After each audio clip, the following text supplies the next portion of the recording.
안녕하십니까. Good morning to everybody. And I'd really like to thank the Institute Pasteur Korea for this opportunity to speak today on a topic that we don't normally address. In fact, I was at a conference in the beginning of the year where we were scolded by a climate scientist who said, "You people in health are the people who are not applying for grants that are available to study climate and health, and you really need to get more involved."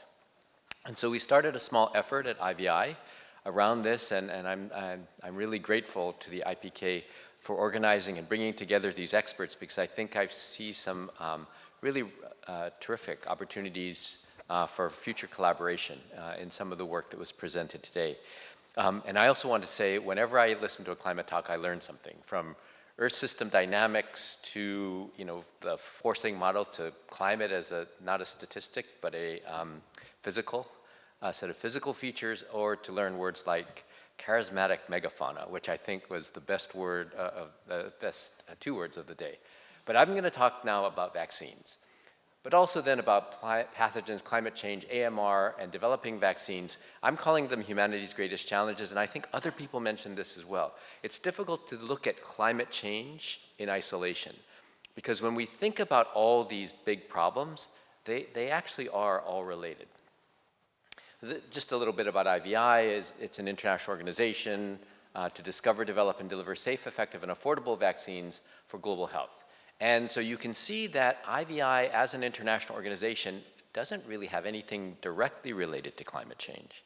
But what we deal with, as with the Institute Pasteur Korea, we are trying to minimize the impact of these changes on human populations and human health.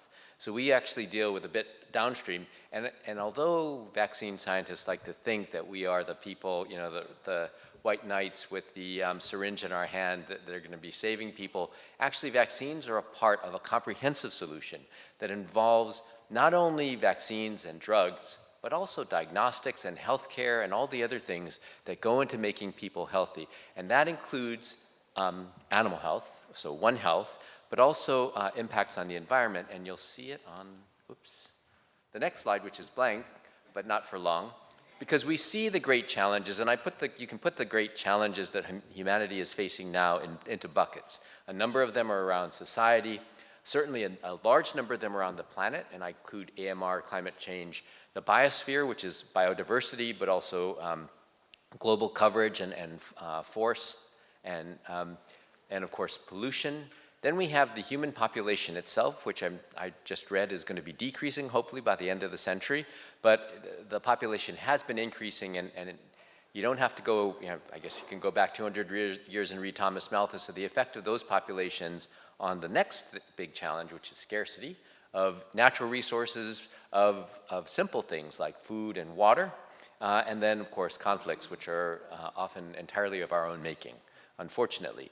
The most important thing is that all of these are related to each other. And you can take one, like society, and look at the impact of some of the problems we're having in society with anti-science and the impact that's having on the ability of countries to do things effectively for climate change. The biggest thing here is that global health, which is what we, IPK and IVI, all work in, is global health. And global health really intersects all of this in different ways. So, I mean, you can look at deforestation in Brazil as an impact of human desire for resources, for slash and burn farming, for other things, but it also is putting pressure on animal populations. You have the human population expanding outwards from cities into countryside, putting humans in closer contact with animals, and as never before, an ability to buy and bring animals into direct contact with humans. And I think the wet markets in China are just an example, the tip of the iceberg, of ways humans and animals that are normally sylvatic and not domesticated are interacting. Scarcity, and the consequences of those interactions actually were described by other people. I mean, the increase in transmission of zoonotic diseases is, in essence, a result of us being much closer to animal species, either because we want to be, or because we just happen to put our housing development in the middle of a forest. Scarcity. So you can see how they interact in this picture. So in Somalia in 2011, there was a drought followed by famine. So 2 examples of scarcity, resulting in large intra-country and external migrations of people.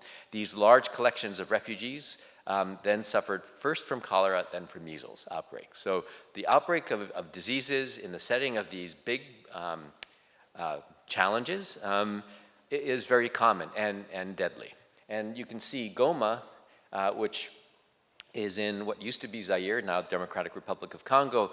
That was a civil war in actually a neighboring country, Rwanda, which displaced people into Goma. The refugees had one of the largest cholera outbreaks recorded in this century, with massive deaths of a vaccine-preventable disease at this point, although back then and to this day, we can still treat cholera with oral rehydration if we have enough of it available on the spot and the systems are there to deliver it.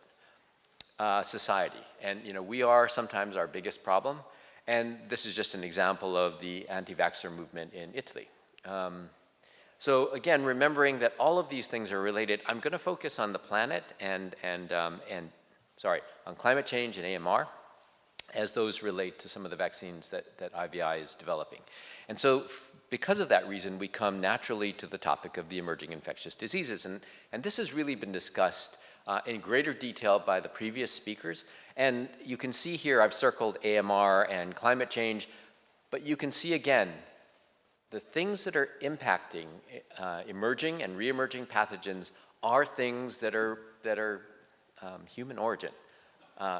Overpopulation, population aging, urbanization, globalization, poverty and social inequality, of course, conflicts, migrations, wildlife trade and consumption, livestock production.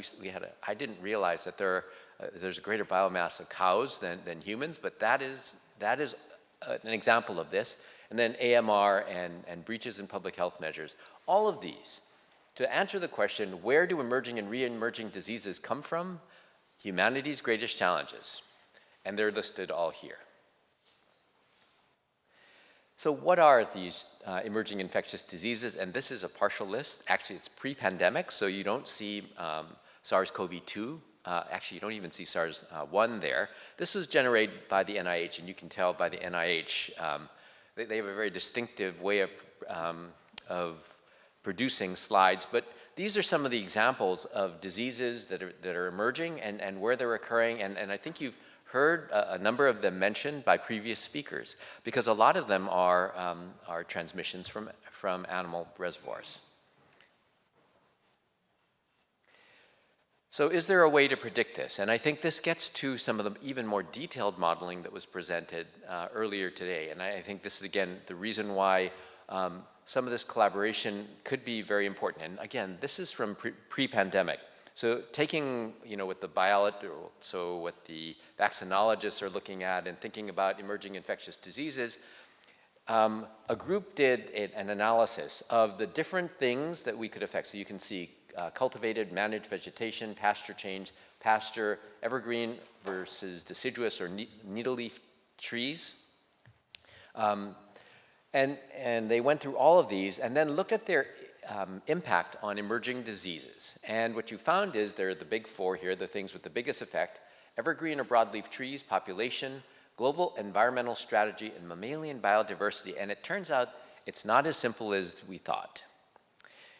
There's a positive impact of broadleaf trees, so forestation. And actually that's really kind of interesting given the information that was presented about dengue and how parks were not necessarily a good thing, but forests were. But of course, I think people who are vector biologists understand that depending on the disease, having shade trees or clean water affect the distribution of malaria or dengue in this case. You can see the negative effect of human population, the mixed effect of climate change. So warmer and wetter versus drier. So we know that Congo-Crimean hemorrhagic fever is spreading upwards from Turkey now into Sardinia, into Italy, into France and Spain, because it's become hotter and drier. And those are conditions that promote the spread of the vector that transmits the disease. There are other diseases where wetter conditions encourage the growth of mosquitoes that may be the vectors in the transmission of disease. So as we look at the modeling, we have to remember that for a group like IVI, we're really concerned with the bottom line, which are the number of infections and potentially vaccine-preventable infections. the list of the possible suspects. So if you're WHO, and they did a really great job in the beginning of listing the things that they were most concerned about. You know, COVID, Congo, Crimean hemorrhagic fever, Ebola, Lassa, MERS, which Korea experienced, Nipah, and the henipaviruses, Rift Valley fever, Zika, and then disease X, which at the time this list originally came out, disease X is still considered the unknown disease. At that time, COVID was really unknown. It was disease X, and if we had to give ourselves a grade on it, you know, Korea actually as a country did very well, but the world with maybe 20 million deaths and maybe trillions of dollars of cost, the world did not get a passing grade. A maybe easier way to do this, and WHO is revising its list to incorporate the idea that it isn't pathogens, it's families of pathogens. And when you look at the coronaviruses, just as an example, you see where these alpha and beta coronaviruses exist and how they're transmitted differently through different animal reservoirs. And as you think about this, these kinds of lists, and this is actually a review paper from, again, pre-pandemic by Barney Graham, looking at what he considered to be clumps of different families that have transmission potential to humans. And as you think about them, I mean, there are maybe hundreds of different viruses that could potentially transmit. Some of them are going to be like MERS, where transmission between humans is very inefficient still, but where transmission from human to animals to humans occurs. Others, unfortunately, like SARS-CoV-2 or COVID-19, spread very efficiently among humans and create situations where we have very, very widespread transmission over a very short period of time. So this is complicated. And you can look up the paper, Kara Kim, and we trying to summarize what we thought were the major impacts of climate change on different types of potentially vaccine-preventable diseases, and then a really beautiful paper by Mora et al. They're climate people also at the University of Hawaii. And since I'm from the University of Hawaii, and you showed that beautiful map of typhoon after typhoon hitting Hawaii, this was their interpretation. And as you start at the top of the list, these are the things that are most impacted: vector-borne and then waterborne, things that are going to be affected by climate change. And so I'd really recommend taking a look at this paper if you haven't done it already, because at least for me, it really started to get us thinking about what are the issues going to be as we look at emerging infectious diseases and the potential for developing vaccine-related solutions for them. Now, AMR. I'm bringing up AMR because it's related to one of the One Health problems, which is if we think we overuse antibiotics in humans, we also greatly overuse them in animals. Why? Because the mass treatment of animals with the presence of antibiotics in feed increases the weight of the animals that grow out of this. And you know that cows and chickens are a significant portion of the biomass on this planet, and we feed them antibiotics in order to make them bigger. And it makes them, I guess, more efficiently bigger, but it has a secondary consequence of encouraging the development of resistance in animals, and those plasmids don't stay in animals. They have the ability to migrate into humans and be a part of an even bigger problem now. And we just came through a pandemic that killed 20 million people. It's estimated, this is the O'Neill report in 2016. Lord O'Neill now was made, I guess, a lord in the UK after the report was done. The report predicted that right now we have maybe 700,000 to 1.3 million people who die every year from antimicrobial resistant infections. By the year 2050, it could be 10 million. And the cost of this pandemic could add up to a total of $100 trillion. And so we just come through a pandemic that maybe some people guess maybe 5 trillion, 6 trillion. IMF was saying 21 trillion. We're looking at something that has the potential. I think someone called it the silent pandemic. It's coming. We know it's coming. We've seen bacteria and fungi extraordinarily resistant. I was looking at the chlamydia pneumoniae infections in China. In China, chlamydia pneumoniae is 70% resistant to clarithromycin and azithromycin, two of the most effective antibiotics. This pandemic is coming, and vaccines could be a very powerful tool. Why? Because vaccines work at the end state. We already know that typhoid conjugate vaccine was effectively deployed against an extremely drug-resistant Salmonella typhi outbreak in Pakistan, effectively allowing it to stop, or forcing it to stop. The use of pneumococcal conjugate vaccine, which is 13-valent but now 20 or 25-valent, was associated with the decreased incidence of penicillin-resistant subtypes or genotypes of Streptococcus pneumoniae. There is some data, and it's not perfect, that influenza and other vaccines may actually decrease antibiotic use because as people have fewer infections, doctors and healthcare providers are less tempted to give antibiotics for things that we know antibiotics don't treat. Several global health vaccine targets have been identified as priority pathogens for antimicrobial drug resistance, and you can see them listed here. This is the WHO Global Priority List of pathogens in AMR. You can see the critical ones, Acinetobacter, Pseudomonas, Enterobacteriaceae, including Klebsiella pneumoniae and others. So Klebsiella pneumoniae is something that when I was in medical school, we thought people who were alcoholics got, and it causes a particular type of pneumonia characterized by coughing up large chunks of bloody mucus. Now we know that it's one of the major causes of neonatal sepsis. So developing a vaccine against Klebsiella pneumoniae might be a very important thing and might secondarily impact an organism that has an extreme tendency towards drug resistance. Why make new bacterial vaccines for antibiotic treatable diseases? We get asked this question all the time, and sometimes by our board members, so I guess we haven't really answered it definitively, but if you look at the antibiotics, the star is when the antibiotic was made available, and the X is when resistance occurred. So you can see that for some of them, like penicillin, the time between the development of the antibiotic and its initial use and the first emergence of resistance was very short, sometimes on the order of years. For the quinolones, which are shown down there, it was a year, very short. So depending on the antibiotic, resistance to antimicrobials occurs quickly. What you see below are the vaccines. When the vaccine was introduced and when and if resistance occurred, in general, what's shown there for pneumococcal is actually, we found evidence that no longer were the bacteria that were supposed to be prevented from infecting people but we started to see strain replacement. So the strains that weren't in the vaccine were starting to appear. Resistance to vaccines occurs very slowly, if at all. So that's the reason why vaccines, again, are a cost-effective solution to the problem of antimicrobial resistance. So now let's look at COVID-19 and my favorite, because I'm an HIV vaccine person originally, some lessons that may inform the future development of vaccines for climate change-related pathogens. So you remember that it usually takes years to develop a vaccine. In the beginning of the COVID-19 pandemic, we said, yeah, it usually takes us 5 to 10 years. In COVID, we saw the development of vaccine over 11 months, and the Coalition for Epidemic Preparedness Innovation is realistically thinking that they might be able to develop a vaccine under certain circumstances from initial sequence to approval, so emergency use approval, in 100 days.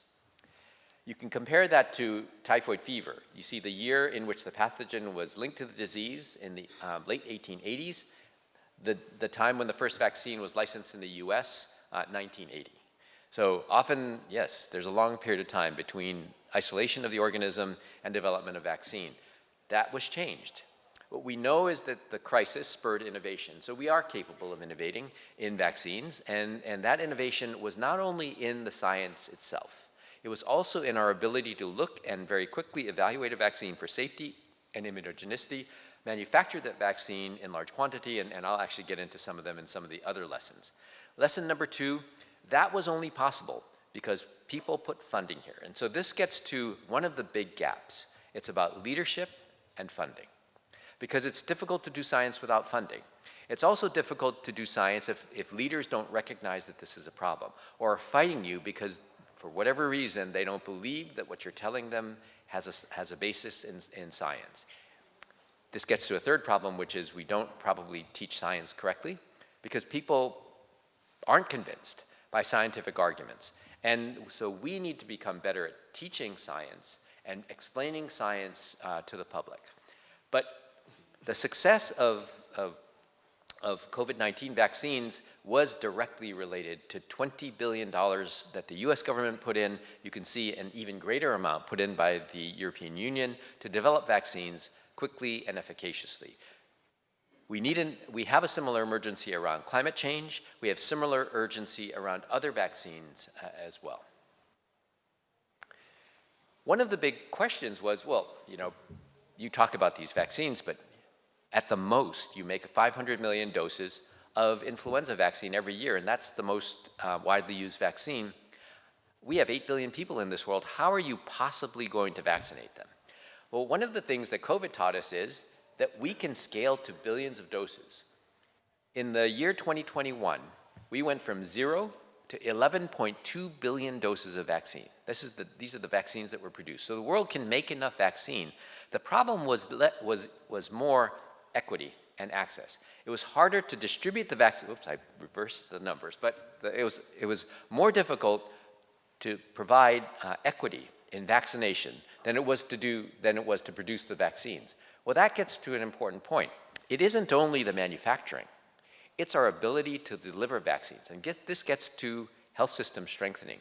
Again, we have to look at the big picture in order to look at the individual major challenges that humanity is facing. So stronger health systems, very important. Access and equity, you can see this is the vaccination map from January 2021. And you remember how we were in January 2021? I mean, we were happy that the vaccines had been approved, but we were still in Korea waiting. It wasn't until March and then finally April, May, and June that we started to see vaccines in any number. This is a year later. You can see that once you get to green, it means that 100% of the number of vaccines equal to 100% of the population have been distributed. You can see the big gap there. A year later, the gap is still there. So sub-Saharan Africa, and much of actually Northern Africa as well, under-vaccinated and remains under-vaccinated. Today, 60% of the world's the people living in low and middle income countries have still not seen a single dose of COVID vaccine. And of course, they've now seen wave after wave of Delta then Omicron variants, so they have now acquired natural immunity. But this was a challenge for us. We made 11 billion doses, but we couldn't distribute it equitably. But in truth, equity, a lack of equity, is something we have chosen to live with. And what you see here is the percentage of coverage of children around the world. And the, let's see, does it work? No. So the aquamarine line at the top is DTP, so it's a 3-valent vaccine, diphtheria, tetanus, pertussis. And you can see that starting in 1980, about 50% of the world's children were vaccinated. Now we're getting close to above 90%, which is great. But it took a long time to get there. In the United States, in 1980, we were at 90%. So that vaccination gap, the time it took the world to catch up to where the United States and Europe were in 1980 was on the order of decades. It's the same for other vaccines, and you can see rotavirus, the green line. Rotavirus vaccine was approved in 2006 in the US. It was approved by WHO in 2009. It was recommended by WHO in 2009. 90 countries around the world have it on their formulary for vaccination, but today 60% of the world's children have not been vaccinated, have not gotten a single dose of rotavirus vaccine. So this is an inequity. 15 years after we have a safe and efficacious rotavirus vaccine in the United States, in Europe, we have still not vaccinated the majority of the world's children. So in fixing the problem for rotavirus, hopefully we'll fix the problem the next time for COVID-19.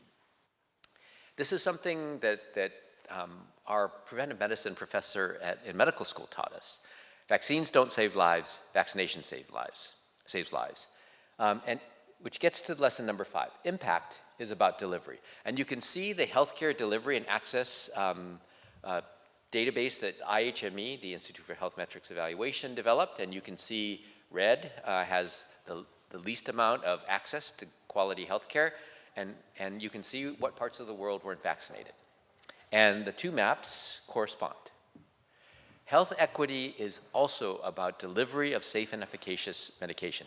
I want to say also, and one of the things I learned today is when you look at Africa, a large amount of the heat stress related issues and climate change-related issues will impact Africa. So as we think about climate change, we also have to think about strengthening the health systems that will support those people who are affected by climate change. So lesson number 6, sometimes it isn't only sometimes it's the virus. So, we developed a COVID vaccine in 11 months. We might have done it in a shorter period of time if we had been better prepared. But it's not just the virus. The United States in 1993, this is President Clinton, he announced at a fundraiser the Manhattan Project for AIDS. And what's shown in the bottom, this little inset here, is annual spending on an HIV vaccine. It's about $600 million a year. In total, we've probably spent between $20 and $30 billion to develop an HIV vaccine. These are the phase 3 trials that did not show any beneficial effect of an HIV vaccine. So different HIV vaccines.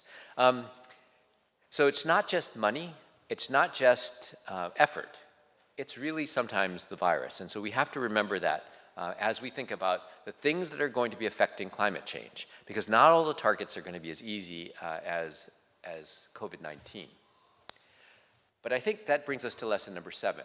It's only a failure if we don't learn from it. So focus on the top 2, VAX-003 and VAX-004. These were some of the first HIV vaccines.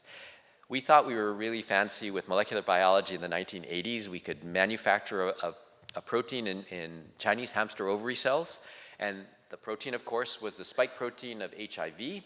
Both those vaccine trials were shown not to be efficacious. They failed. But what we developed from that was the idea that, well, maybe these GP120s from HIVs that are grown in cell lines don't reflect what we're actually seeing in human infection.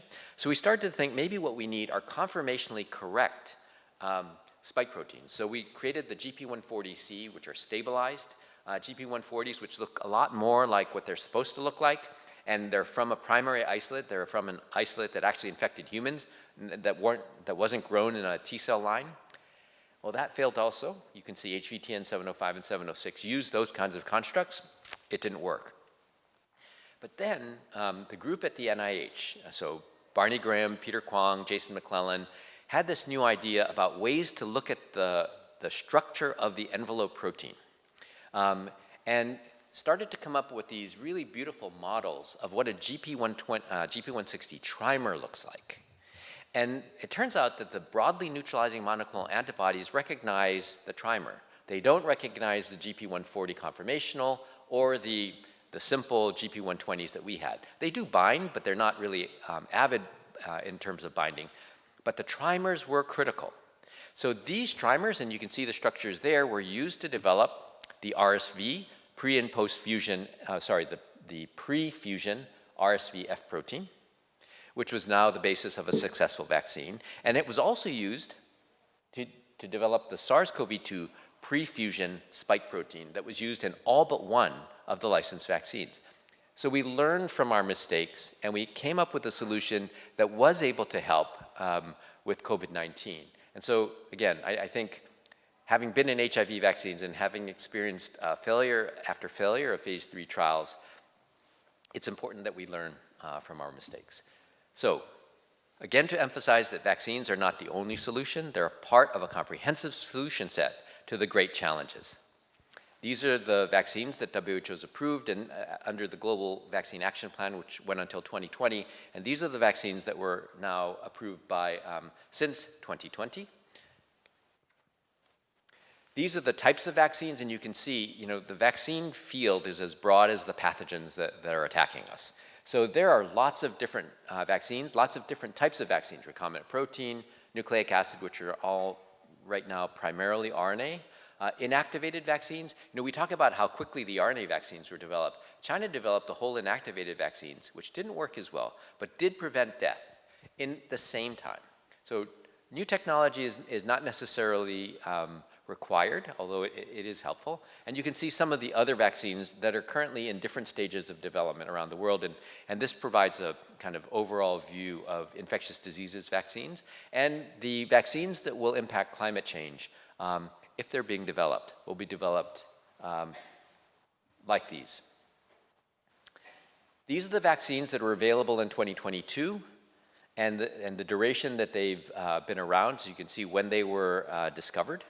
And of course, smallpox down at the bottom in black. Smallpox was eradicated, so that vaccine is now only being used to help us deal with monkeypox, another transmission from animals to humans. Mpox, sorry. But one of the issues here is that when we think about the diseases that might come with climate change and where those diseases are, we're not necessarily, I mean, we are looking at the United States and others where healthcare resources are relatively good and where the transmission events, except for maybe chikungunya and dengue and some of these other, and Zika, that may spread because of the change in mosquito vectors, there are a significant number of other diseases that exist in other parts of the world where there isn't a lot of research, where there isn't a lot of funding. And when we look at the gap here, you can see the big three, HIV, TB, and malaria. If we consider these neglected diseases, which they are, because they're not diseases that are commonly found, if they're poverty-associated infectious diseases, because the burden of disease is found in poorer countries, 90% of the funding for vaccine development for neglected diseases goes to HIV, TB, and malaria. These others, group A strep, invasive non-typhoidal salmonella, Shigella, schistosomiasis, some of which will be affected by climate change, are very underfunded. And in total, they were $30 million compared to the $900 million spent on other vaccines. So we definitely need some other way to deal with the problem of the vaccines we need to develop as we are looking at climate change and the places where it impacts. The funding gap is about $1 billion. So could poverty-neglected infectious diseases be a model then for regional manufacturing and sustainability, which gets to some of the equity questions that we're dealing with? And as we think that there are parts of the world that are going to be more affected by climate change because of lack of resilience in either healthcare systems or because of poverty, we have to be thinking that regional vaccine manufacturing is going to be a part of a solution globally. And maybe working on vaccines like this for diseases that exist in regions may be a cost-effective solution. And at the same time, build necessary R&D capacity in those parts of the world where really only the Institut Pasteur and a few others operate. So, yes, $1 billion seems like a lot of money, and it is. But when we think about the value of the cost of pandemics, you have to remember, the World Bank in the early 2000s estimated that the cost of pandemics in the 21st century would be $6 trillion, which seemed like a lot, and we wondered how they did that. But if you look at the GDP projection for the world, and global GDP is between 135 and $140 trillion, you see the drop that occurred due to COVID, and then the economy came back. The problem is that we don't catch up entirely. So what we need to look at is not when we hit where we were before, but how long will it take to get to where we want to be? So that area under the curve is significant. It actually accounts for roughly 50% of global GDP. And global GDP, of course, is 137 trillion. But when you add in the other costs, the amount of money that governments put in to support people during COVID, the statistical value of deaths during COVID. So, you know, how much would a person have earned in his or her lifetime if he or she hadn't died from COVID? And if we think about the cost of the loss of 2 years of education in parts of the world where education is the one route to guarantee better access to ability to deal with some of the consequences of climate change, that also has an economic effect, roughly 12% of total GDP. So when you add it up, the cost of all of these, the total cost of the pandemic, was roughly 98% of 2019's global domestic product. And that was $137 trillion. So that's how much the pandemic cost. So when we talk about $1 billion to deal with or $15 billion for the pandemic fund, or $1 billion for a neglected disease fund, we're really looking at a minuscule amount, a minuscule investment for global health. This is just to summarize. Number 3 is good health, and that's what we're all concerned about. But if you map all the other sustainable development goals, and I can never remember them, so I put them here, you can see that a significant number of them, including the ones related to climate change, map over global health, which gets to, again, to the point that health includes all these other components. And if you did the same and used, the environment or clean water as the initial, other things would map on top of it as well. These are interrelated sustainable development goals. Vaccination is only the endpoint, and it's only one of the solutions in a comprehensive. So again, just to remind you, this is a big problem that deals with all of humanity's great challenges, and vaccination is one solution. So thank you very much. Yeah. Thank you very much, Jerome. That was a very excellent way of putting an intricate picture together for us. Looking at the end point that health systems do need to respond, and sometimes vaccines could be magic bullets, but sometimes they could actually be another challenge for us to use in an equitable and probably impactful way if you think about the experience we've had over the decades. I think your point about funding that is progressive, that is forward-looking, but also complete in its sort of calculation of cost-benefit analysis is an important point to raise. I think we would miss the boat of what you were saying if we didn't talk about the fact that the equitable impact of climate change and environmental impact is not equally distributed across the globe. And therefore, as we make efforts to do the things that you're describing, we do have to have the regional variation. We do need to bring multidisciplinarity to it. Now, I hate to really delay lunch any further, but nonetheless, Jerome, you've taken the time to talk to us through this, and I'm sure you've provoked some thinking. So I will take one question before we go for lunch, if there's any. I think you've stunned us to silence. I think people are hungry. Well, thank you very much, Jerome, and a very good one, very good session.